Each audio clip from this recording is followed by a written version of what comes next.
जिल्हा नियोजन विकास समितीच्या बैठकीत धक्कादायक बाब समोर आली आहे। गेल्या 10 महिन्यात केवळ 16.91% निधी खर्च झाला असून उर्वरित 83% निधी अवघ्या 2 महिन्यात खर्च करण्याचे मोठे आव्हान प्रशासनासमोर उभे राहिले आहे। याशिवाय खासदार आमदारांनी रेती तस्करीचा मुद्दा आक्रमकपणे मांडला आहे।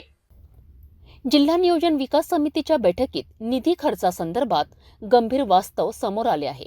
मागील 10 महिन्यात फक्त 16.91% निधी खर्च झाल्याचे स्पष्ट झाले। आता उर्वरित 83% निधी केवळ 2 महिन्यात खर्च करणे ही प्रशासनासमोरील मोठी जबाबदारी ठरणार आहे। याच बैठकीत गुन्हेगारी व रेती तस्करीचा मुद्दा जोरदार गाजला। अवैध रेती उत्खनन, घाटांवरील बेकायदेशीरपणा उपसा आणि प्रशासनाच्या भूमिकेवर आमदार खासदारांनी प्रश्नचिन्ह उपस्थित केले। या दरम्यान जिल्ह्यासाठी 659 कोटी रुपयांच्या आराखड्यास मंजुरी देण्यात आली आहे।